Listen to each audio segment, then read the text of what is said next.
This is a disclaimer. This podcast features 4 professional idiots who share their insights and anecdotes. This podcast is intended for entertainment purposes only. This podcast represents the opinions of the guests and should not be taken as medical, legal, or professional advice. All right. Patrick, I did it. I fucking did it. I don't even know what that means. I did it. I beat Elden Ring. Oh, okay. I thought you lost your virginity, but you have a baby still. Yeah, you have a child, so yeah, that's been a long time. Yeah, that's cool too. That's fine, but I did it. I beat Elden Ring. I only needed to look up like 3 things. You only need to look up 3 things. Well, in a game where it's puzzle based, that's not bad. Well, hi, this is Patrick. I don't recognize your voice, but maybe it's just because it's early. Hi, Patrick. It's PJ. I think we've talked maybe once before. Yeah, that's why I didn't recognize your voice. Got it. All right, so you're the other PharmD. Correct. Yeah, and Ben bowed out, and I don't have many engineer friends. It's because they don't make friends. They have no personalities to speak of. Can I gripe about Apple products really quick? I'm just frustrated that every single damn connector and accessory is like $30 so I can plug in a goddamn USB. Yep, that's why you don't get Apple products. I know. They just last. Apple. They last so long. They do last long. No, they're question. Reliable. They're a reliable piece of shit. I mean, no, that's great. Congratulations. I knew I liked you. Yeah, reliable piece of crap. Good thing we're not sponsored by Apple. Apple's definitely not sponsoring this show. No. I did get an incredible amount of feedback from everybody, and even my children liked our podcast. So you need to keep putting out episodes every Sunday because I promise that we do that. Well, the second episode's already out. It's already on Spotify. Is it? I believe. Oh, no, I would have gotten a notification. It's supposed to launch. It's supposed to launch at midnight my time on... Yeah, it's already out. Life Plans is already out. What's the name of the episode? Life Plans. Life Plans? Obviously, I wasn't included in that one because I don't remember it. So yeah, that's... Oh, okay. Patrick, I don't know if you know. The world happens outside of you. What were we talking about in that first episode? Something about main character syndrome? Oh, yeah. 100%. PJ, I don't know if you know. My brother is the protagonist of the universe. Right. He's the protagonist. Yeah. If someone asks you if you're a god, say yes.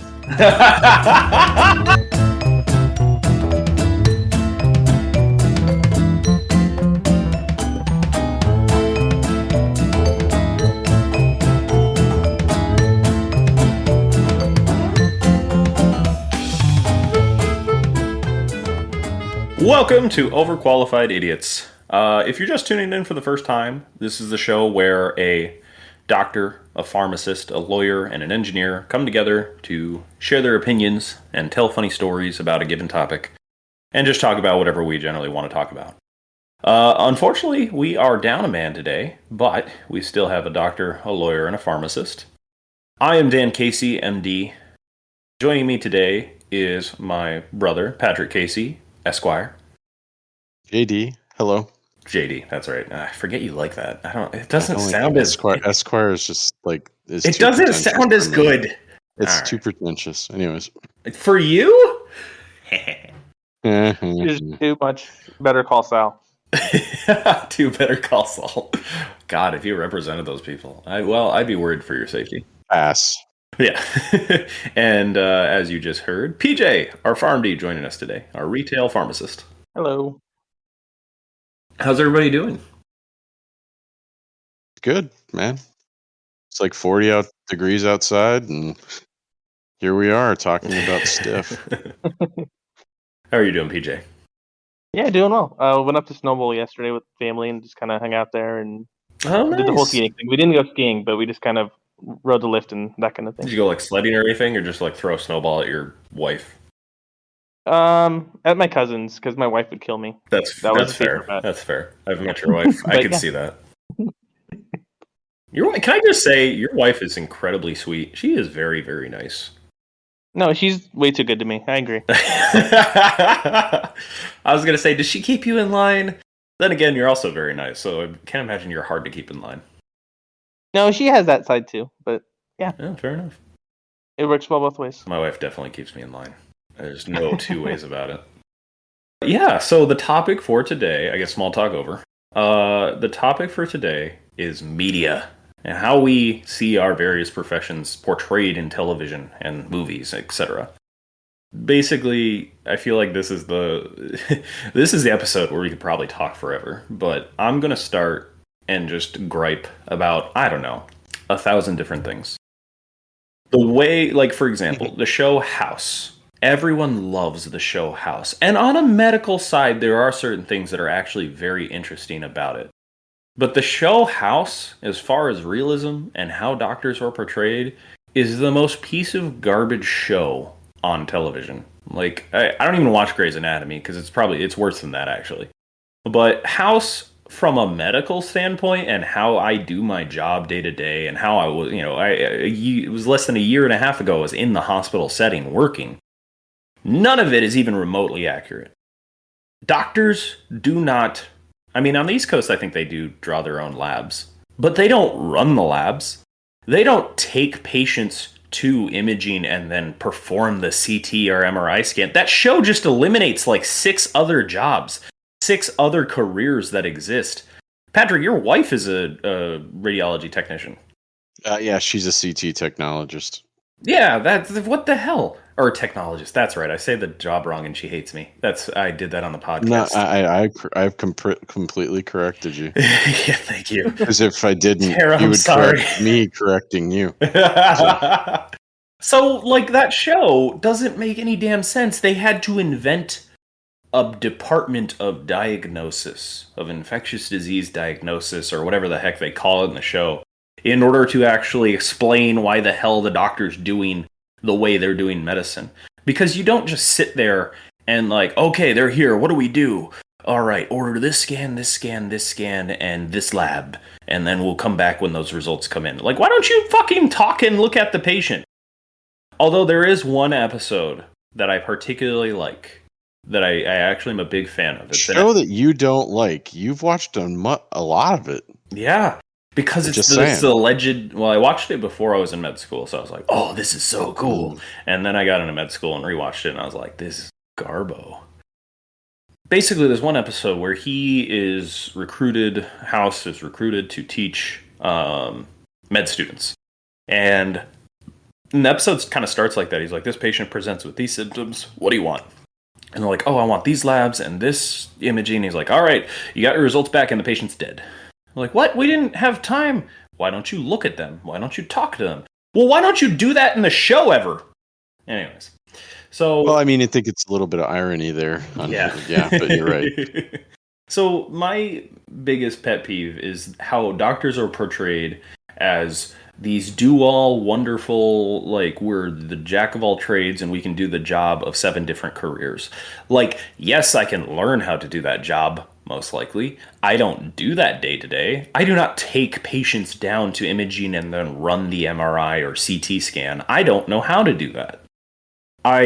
Basically, the way doctors work in hospitals is we're decision makers. We're brains. We think. We examine patients. We perform physical exams, which they don't fucking show in the show ever unless it's using a stethoscope incorrectly. And basically just showing all the nitty gritty of medicine that I never do. I don't, like, I'm on the West Coast, best coast. You don't really take blood. We have phlebotomists. That's a job. People do that. I know how to do it. I don't do it. So the fact that, like, in my interpretation of media is no one has any idea what doctors do, even Hollywood. And really, we're just brains. We sit, we think, we talk. That part of it kind of happens in House. We even sit around a chalkboard or a whiteboard and, throw ideas at it and talk about what a differential is.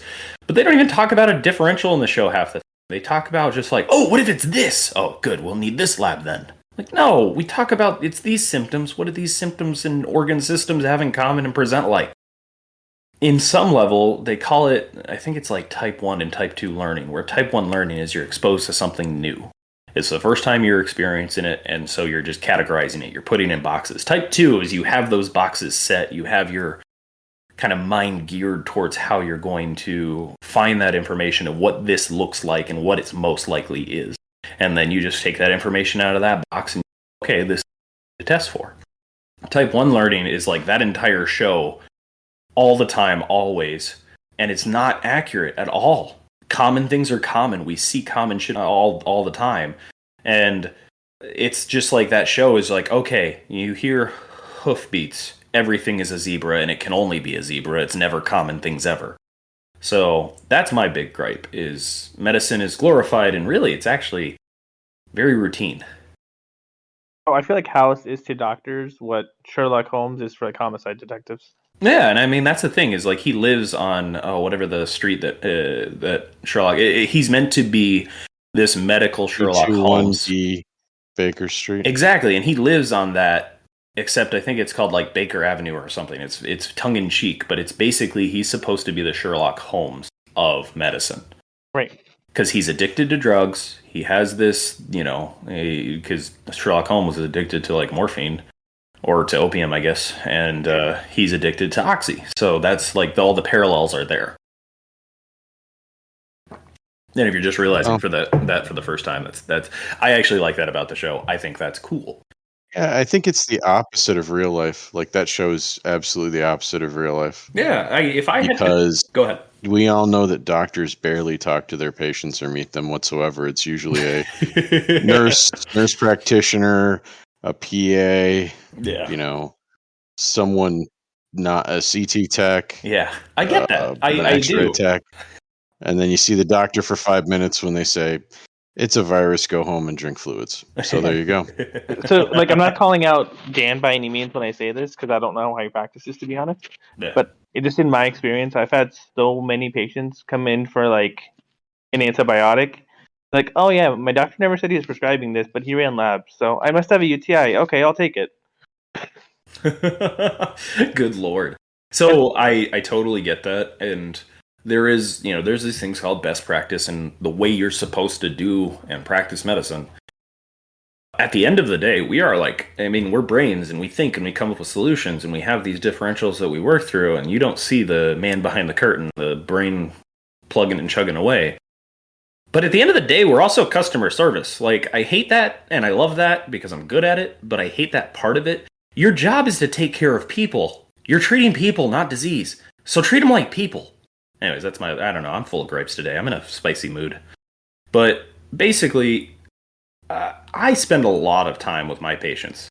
I always end every encounter with, do you have any questions? I think the studies show patients forget 70 to 80% of what you tell them. So I have handouts for almost every common ailment and problem I see. And the nice thing is, it's very easy when you're a specialist. I will say, compared to primary care, because I have a foot in both fields, I have a foot in, both courts, so to speak. Specialist medicine is way easier than primary care. Because primary care is everything. You're the jack of all trades. Master of none, but I'm a master of one, so that's kind of fun. But I have people coming to see me for one thing. And yes, they always like, oh, can you see me? You see me for your knees. Can you see me for your shoulders too? If there's time, sure. If not, I have to have you back, and depending on your insurance. Because what people don't realize is sometimes if you need a referral, you can only be seen for what that referral is for. Because if I see you for something additional or something extra, you will catch a bill. That is why a lot of doctors will see you only what you're sent for. And then once you're plugged in with me, yeah, I'll have you back and I'll see you for what it doesn't matter. Once you're once you're plugged in with me, it's fine. So the fact, and what you brought up, PJ, is a very, very common problem. It's just poor communication. It's very poor design of the healthcare system. A lot of the conglomerates of healthcare just want to make money because they're a business. And when a field like medicine is treated like a business, quality suffers because patients are no longer patients. They are dollar signs to people, to administrators, etc. So really, the point is to take excellent care of your patients and give them the time they need and deserve. And that's not frequently done, whether it's due to time, which is mostly the big cause, because a lot of things people are sent for, particularly in primary care, deserve a hell of a lot more than 15 minutes. They deserve an hour sometimes, and that's just frustrating on my side of things. So I get exactly where you're coming from. I 100% agree.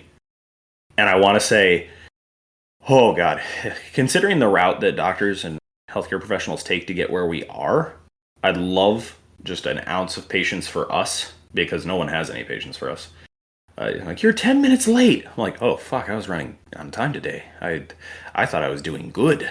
Like, that's our side of things. Like, I take home 5 to 10 notes, and on average a note probably takes like 10 to 15 minutes to do. So there's the documentation side of things because of how litigious our society is. Thank you, Patrick. You're welcome. Lawyers suck. I have to document like I'm documenting for a lawyer, which is bullshit. Because I don't need to document like it's for a lawyer. I need to document for myself and for other healthcare professionals who are reading my notes, so they know what the hell I'm thinking. In case they happen to see the patient, they go to the hospital, and is this related to what I did? You know, that kind of thing. So, I get where you're coming from. Doctors are overworked. I wouldn't say we're underpaid, but for how much that's a hard sell. Yeah, but for how much we do, I would say we're fairly paid.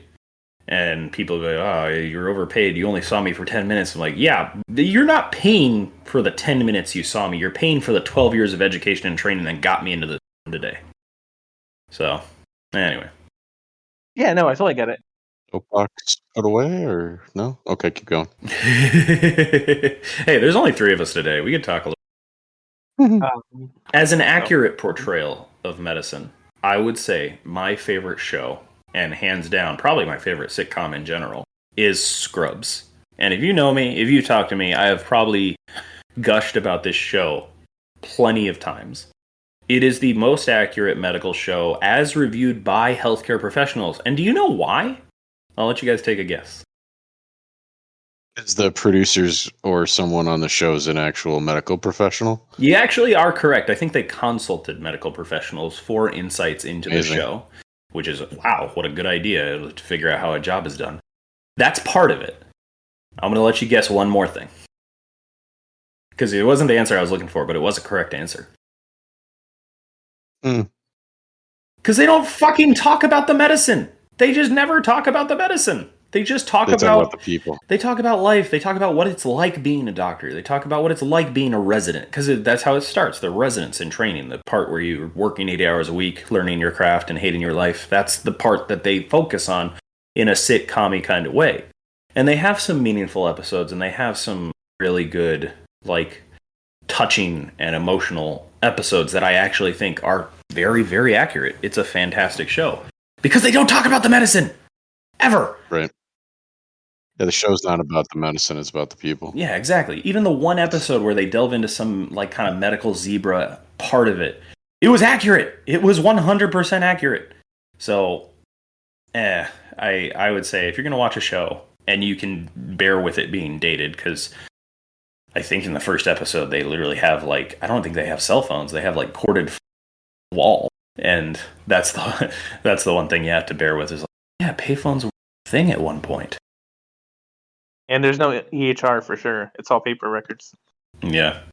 That's weird too, because I actually started my training when paper records was getting phased out and EMRs were becoming the standard. So like to me, it was very weird to hear that like less than 2 years before I started, people were paper charting. And I'm like, oh my God, I couldn't even imagine with my handwriting. I couldn't read my own notes. So, how about your guys' respective fields? Go ahead, PJ. You first. Oh, okay. So the only thing I can really think of that keeps coming back to me for whatever reason is the scene in The Hangover. I know which one you're talking about. Where they go, I think the dentist, I forgot his name, Stu, maybe? Uh-huh. And he basically walks into the pharmacy and says, I'm a dentist, give me the drugs. The pharmacist's like, here's a bag, thank you, have a nice day. Your representation. We'll find A little bit, but that's the gist of it. Your representation in media is that there is no representation. Yeah, exactly. I think Ramon had a good bit about that from Scrubs, actually, was that they had a scene with a pharmacist in like one episode, and they're like, "What? Who is he? Where did he come from? Oh, he's the pharmacist. Oh." And like it's just like a voiceover. You probably don't see it. Well, that. Well, that doesn't fill an episode. I was gonna say, shoot, hold on, where have I seen pharmacists in media? And I don't even have anything. Yeah, and it's not a whole lot. And the part that bothered me about like the Hangover one was like not that they didn't make a big deal out of us, which I don't really care that much about. It's just like how nonchalant he was. It's like, oh, you're a dentist from out of state prescribing for yourself. Here's a bunch of narcotics. Yeah, he's like, this isn't my problem. It's your license. Goodbye. But there's nothing remotely like that. It's 100% the pharmacist license. Yeah, like, no, I get it. And that would set off like 10,000 red flags. Like, no, Well, I think for any other profession, to be fair, I mean, the genres of television and movies, have rotated around a lot of doctors and police/lawyer shows over the history of time. So it's hard to find there's no such thing as like a pharmaceutical distribution specialist TV show, Yeah, exactly. To be fair, and I don't mean to discredit the excitement of your field in any way, PJ, but I'm going to. There isn't a whole lot drama there is, in terms of like what you do day to day. You do a very important job. You are a safety net for hundreds of providers in the area you work in. And ultimately you save a lot. Actually, I wouldn't even say indirectly. You save a lot of lives, or at least prevent a lot of harm, and get people medicines they need in order to continue living and, basically optimizing their health. So you serve a very, very important purpose. There just isn't there's not drama. Like the biggest drama we usually get, and thankfully that's been less and less, is about narcotics. Like just like some whoever needing stuff and us saying no. Yeah. And like no, and that'll lead to some drama, or like the police will come in and be like, okay, he went over the line, we gotta trespass him or whatever. But compared to like an ER or something, yeah, it's not that level. Yeah, like by the time they see you, whatever tension or peak of, essentially the climax has happened. It's past. It's over. It's okay. This is the resolution now. Yeah, I mean, there's like think of like fast food people being yelled at. Like there's that level of it, like Oh yeah, or that kind of thing. It's because you run a drive-through. Sorry, I was channeling my inner Ramon at there for a moment. Go ahead. You did a good job. I heard it in his voice. I mean, the whole time I was an intern, I was like, "Can we just start selling fries? I guarantee it'll help business." Well, Ramon always talks about how he gets people coming up to his counter and is like, "Hey, do you guys know what aisle this product is in?" Like, fucking, yeah. Why are you asking? I'm the pharmacist, but yes, it's in aisle 4. So, like, listeners don't have, I think, pictures of us, and if they did, it'd be kind of creepy. But I have a huge beard, just FYI. And one of my favorite questions when people walk up is, "Hey, where's the shaving stuff?" And I'm like, "You, out of everyone in the store, you want to ask me? Are you sure?" Well, you're Sikh, right? You don't as part of your culture. You don't actually shave any hair or cut hair typically, right?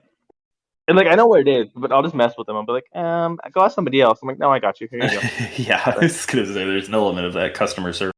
I have seen reviews on various retail pharmacists where it's just like the pharmacist didn't know what aisle this product was in. I was like, A, that's not his job, and B, you took the time out of your day to write a review about something like a customer service rep should tell you or do, not your pharmacist, the person with a doctorate. I just don't. I wish I had that kind of time in my life. I wish I had that free time. Well, there are plenty of Karens and Kevins in the world, so. I love that Kevin is your go-to for the male Karen. Yeah, it is Kevin. 100%. I just think of it as a male Karen. I don't know if that's sexist or if that's different, but I don't know. I mean, well, with gender fluid, let's call them all Karen. yeah, Kevin's punch holes in walls and drink Monster. That's the Kevin in my mind. They just put holes in drywall. Well, Patrick, I know you've got a hell of a lot to say in terms of like. Well, I mean, because I don't know anything. Let's start out where it's actually like doesn't make me want to change the channel. Good. Close to reality. And so the first couple of seasons of the original Law and Order show, they had reputable attorneys advising them on the machinations of law enforcement and, criminal defense. And so those first few seasons were spot on and watchable. And like you, I watched Law and Order before I became an attorney. And then they just jumped the shark after like season 3 and all of the other spin-offs. Right. Really just dramas. Like you said, like they're procedural issues, the motions, how they're served, all of it's just super dramatic. Like, here's your motion paperwork as you get served as you go into court minutes before and have to argue it. No, that's not how that works. Even remotely close to reality. So then I think to a show that I believe is on Amazon Prime called Bosch. It's based on novels of this detective character, Hieronymus Bosch. The way that, he obviously does not recognize or follow the rules, which actually is plausible, or bends them significantly. But the procedural issues that they do raise in the show and the way that they present the legal scenes is pretty awesome. I thought it was a very good job. And there's another, The Lincoln Lawyer is one of my favorite lawyer movies, and mostly because Matthew McConaughey is in it, but just how accurate it is as a criminal defense attorney. Not that I drive around in a car, but the conversation that he has with his clients are a little dramatized conversations that I have with mine. Especially, the main character in that movie where he's like, you're going to go to prison forever. You're going to try this case. It's very unusual to have, one of your prior clients having, not committed the offense, and the current client having actually committed the offense, and you find that out in the middle of, your representation of subsequent client. That's far-fetched. But those conversations with clients, pretty spot on. Like, where's Mr. Green? That's my favorite scene when they're going for the trial, and this one, biker gang client is supposed to go up for a trial, and they said, well, we need to hold it over to find a necessary witness, Mr. Green, because the client owes him money before he's going to try the case. Now, that's, again, over the top, exaggerated, but pretty, we think that lawyers, we get paid all this money. Well, it actually pays you. And in criminal defense, once you're part of that case, unless the client wants you off the case, you're on the case until it's done. So there's that little rub that not many people know. So otherwise, no, we're completely portrayed as we're all a bunch of lying, thieving, highly manipulative a-holes. And that's not true at all. My colleagues in the area, there are very few that I would describe that way. Most of them act with integrity. Otherwise, they would have horrible reputations, and it make it far more expensive for their clients' cases. And there are a handful, but they're not as prevalent as the media would suggest to you. No, PJ, he said his colleagues are reputable and practice accordingly. He didn't say himself. I was a little suspicious. Well, I apologize for not including myself in that, I guess. I was just suggesting that, yes, I act with integrity, and sometimes I hold people accountable, because that's all we have is self-policing, more or less. I thought you were going to say I act with integrity, except when I don't. I thought that's where that was going. No, I wasn't going to say that. So,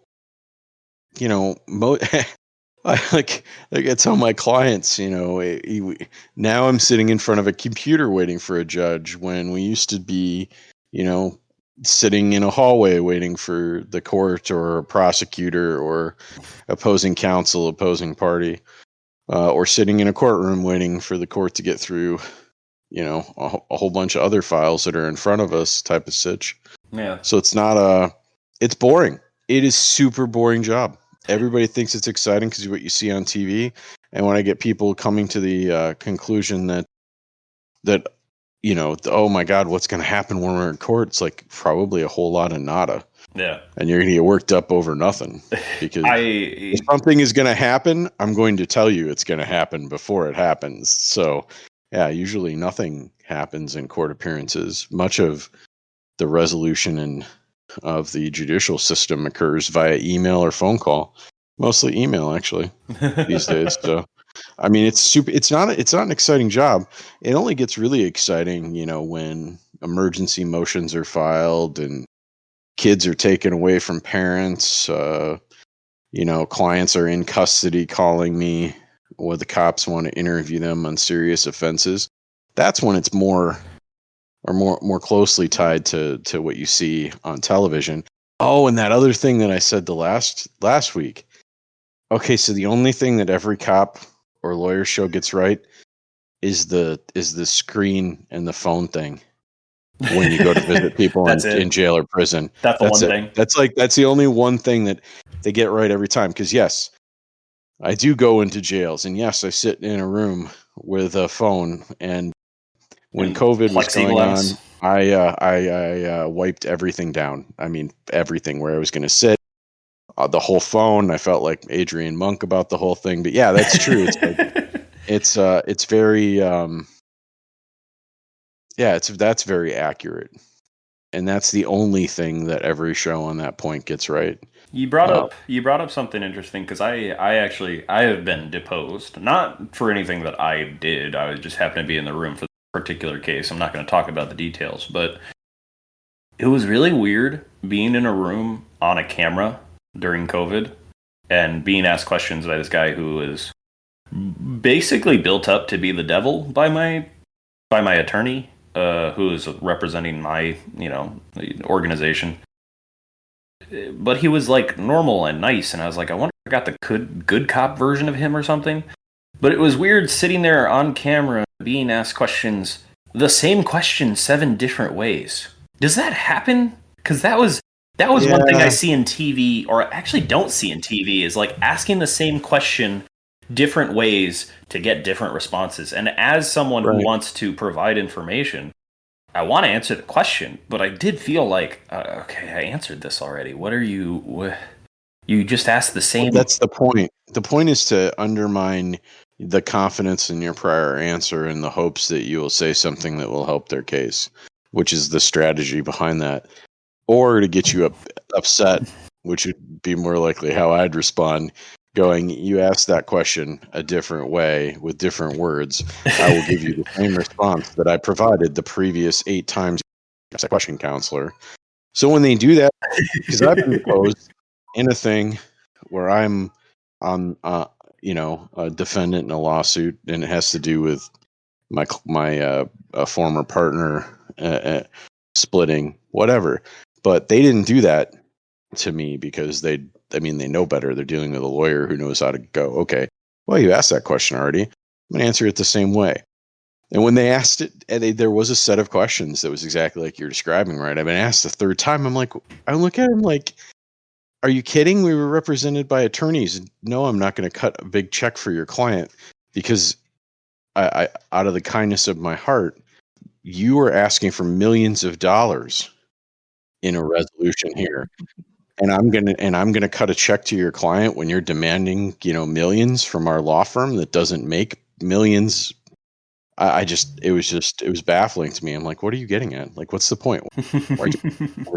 Short answer is no. It's always going to be no. We were represented by counsel. If your client had wanted money that you're suggesting I should have sent her checks for, then you probably should have said something to our attorney when that issue came up.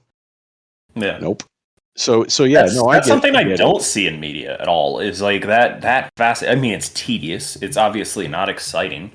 It's just rephrasings of the same damn question, and it's like I Yeah, that answered happens all the this. time, and especially in civil depositions. And you prep your clients accordingly when that does happen. You say they're going to ask you the same question over and over again, and when they start getting to the point where it's more than twice, I'm going to object, and then you answer the same way you did before, because that's the answer to the question. So, Yeah, but you're going to get asked these 4 or 5 questions over and over again, and you're gonna think like, is he deaf? Is he dumb? Is she deaf? Is she dumb? Why are we doing this? But yeah. it's the process, and you have to answer, and I'll preserve the objections for trial, but just keep answering the same way you were. There's no reason to deviate. PJ, I want to, because like I don't feel like there's a lot of drama in pharmacy. This is more of a probing question than anything else. Is there drama in your pharmacy? Do things happen that like, oh man, this would make a great episode on God, I can't even think of what a pharmacy show would be named. I can't think of the name now, but Yeah, me too. The farm. Really just, The farm. Yeah, the PHAR. PHARM. All right. Yeah, the farm. All right, Hollywood, Perfect. we copyrighted Like that. small town pharmacy with a drive-through.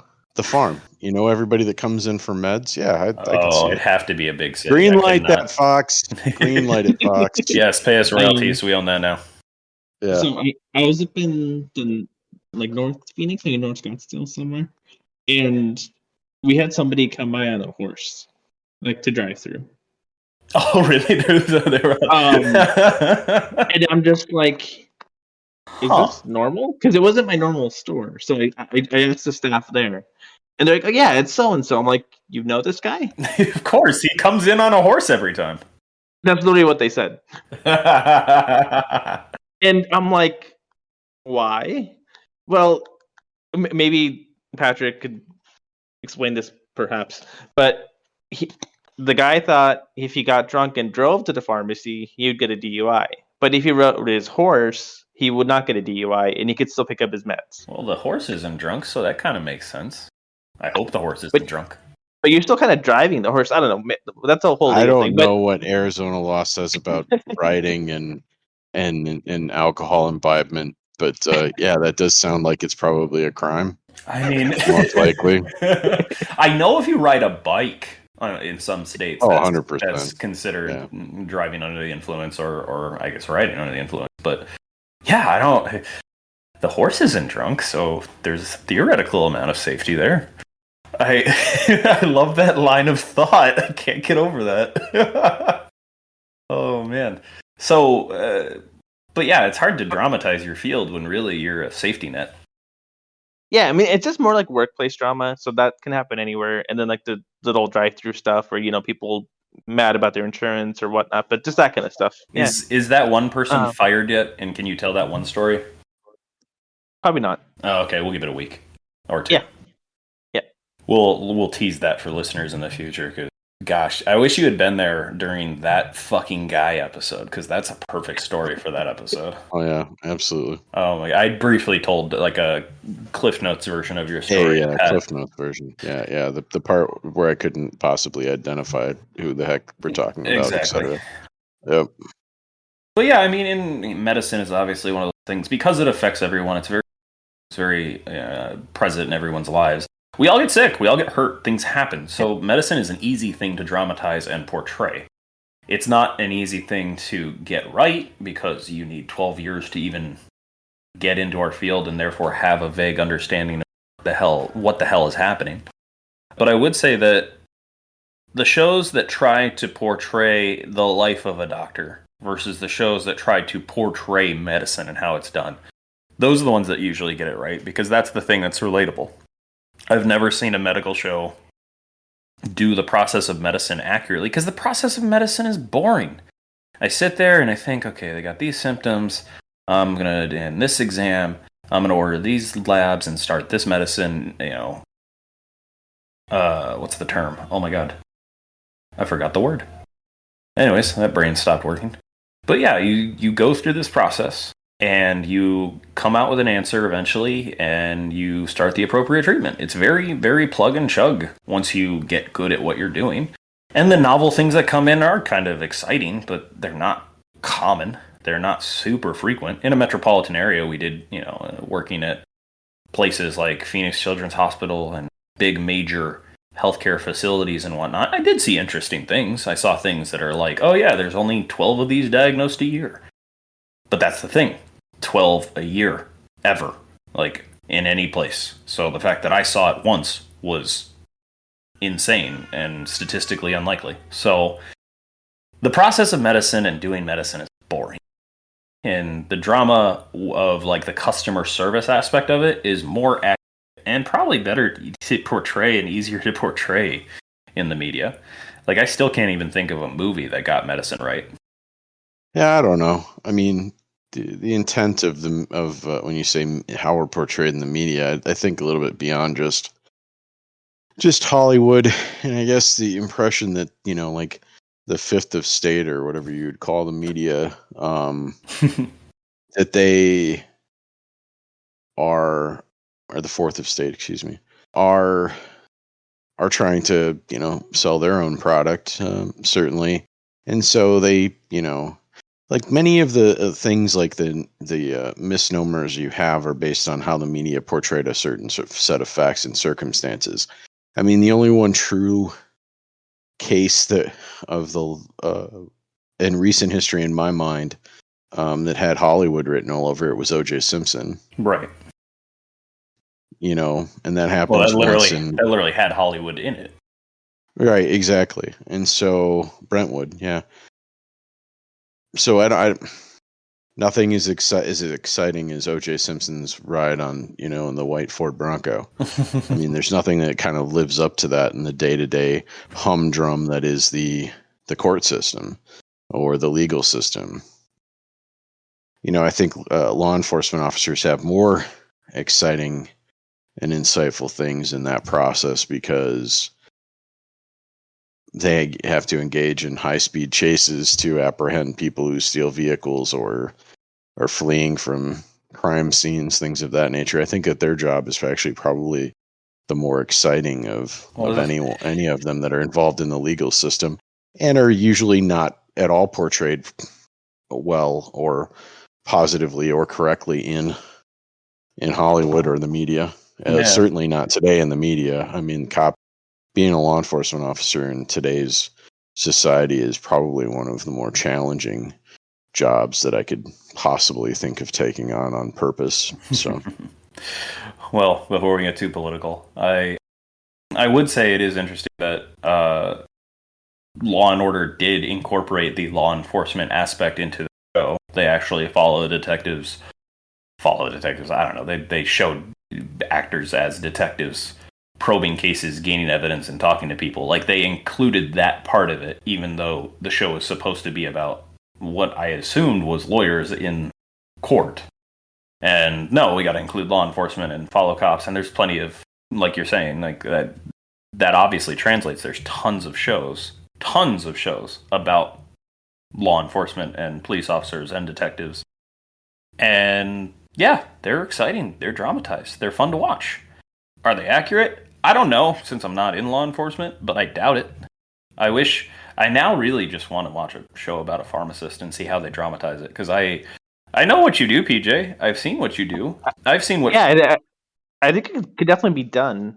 Like, I have no doubt about that. And like, there comes, kind of spice certain things up. And like, there's certainly enough stories that I've kind of had in my career or from other people that I've heard to make episodes out of. I have no doubt about that. Right.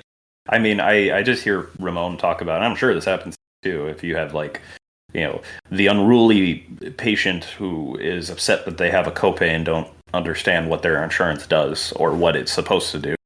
And then they're like, I'm not paying $10 for this medicine. Okay, then you're not getting the medicine. Well, nope.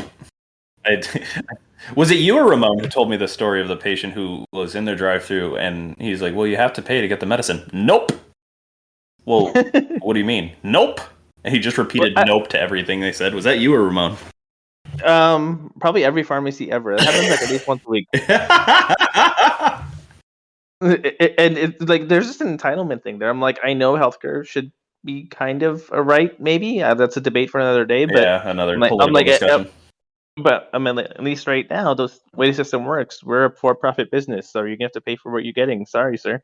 Yeah. Like, Yeah, regardless of what we believe in terms of like, that's the thing is like healthcare and the practice and administration of healthcare, doctors lost control of it decades ago, long before I was in practice and long before I probably was even alive, or at least around that time, I'm guessing. Just kind of looking at how the healthcare model has changed. I don't get to make the decisions that I want to make. Probably 20 to 30% of the time. And as a specialist, that's small. That's a small percentage of things that are out of my hands. Most of the time, what I would do is standard of care, and insurance mostly hits the mark on that. But I would say that there are many instances where, well, this is what I would do, but your insurance won't pay for it and you can't afford it. And that's a frustrating facet of my job. That's a very frustrating thing that you don't even see in medicine. You don't see, or excuse me, you don't see in the media. You don't see the fastest way to go broke is medical debt. The fastest way to basically lose your life savings, everything you've worked, is to get a long-standing chronic illness or life-limiting illness. And that's something I think that I don't know if I haven't seen any that have shown that, like, oh my god, I've got this diagnosis. How am I going to pay for this? Oh no, they're admitting me to the ICU. The bill. What about the bill? And I just don't see that anywhere. I guess that's not exciting, and maybe that's a little too dark and a little too real. It's really, everybody knows somebody or has had an experience where that's relatable with illness. Financial ruin is a much. Is that worse? Is that darker? Is it? Because even now, just saying it, I feel like I don't know that that's necessarily worse. It feels worse in my mind. Do you have anybody, Patrick, where people like go broke essentially as a result of like? Yeah, people file bankruptcy. I mean, the most common debt to be written off in a Chapter 7 bankruptcy proceedings are medical debts. Right. Certainly, fair enough. And I mean, yeah, I've had to pay very large premiums since a certain piece of legislation that will remain unnamed was passed, much higher than previously, for to pay for my health insurance in a healthy 40-year-old male with healthy children. Right. We're talking the premiums themselves are were close to $15,000 a year. Right. For the premiums, and then I've got to spend beyond the 15,000 another 7,500 to 12,000, depending on how it falls, before the insurance will actually cover 80% of it. You're talking about a deductible. Yeah, well, no, the deductible is like 7,500 to 12,000, or at least it was in the plan that we had at work, and then Tara put us all on her insurance, and she has excellent insurance through Mayo, where we're at. So thankfully, I mean, that saves a huge pile of cash that it wasn't saving before. Yeah, it's just a side of things I don't see. If there is episodes, I'm sorry, listeners, I don't watch all TV or medical dramas because most of them are trash. I don't know if there's any shows that touch into the financial ruin of medicine nowadays. Which is another topic, I guess, that we could talk about in the future. Essentially, facets of our job we wish we could change. That's kind of an episode I've been toying around with as far as ideas for the future. But, yeah, any last points? I'm sorry, PJ. I feel like we haven't included you, but I feel like that just speaks to the fact that media has not included you. Correct.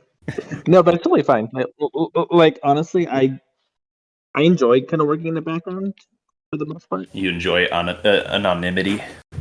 Yeah. Well, I mean, think about it this way: the only real time that pharmacies are ever involved in anything that I see are if there's a scandal because someone's been stealing pills, right, in the mainstream media, yeah, or someone's trying to get medication that they shouldn't in a TV show and don't have a script or tried to fake a script. I'm trying to think what else where it would show up in the media. I mean, it's like a sidebar. It's never like a It would never be a main character, but or somebody's cleaning out the pharmacy during the apocalypse. And that's pretty much. I think identified every time a pharmacy would be involved, and at that point, there's apparently nobody minding the store during the apocalypse. So. Yeah, apparently not. A callback to Ramon's embracing nuclear winter and high-fiving his techs as so he doesn't have to deal with the person in the drive-thru. That's the all too common name is getting yelled at. And I think it was a Law and Order episode where they go into the pharmacy, just because they're trying to get records on somebody, and it's like a whole HIPAA thing, and they're trying to kind of muscle the pharmacist into giving him the information. It's not really the pharmacist isn't involved in the case; they just want the information. And they're like, "Well, we know you didn't do this, this, and this," and the pharmacist is very nonchalantly just like, "I'll just pay the fine."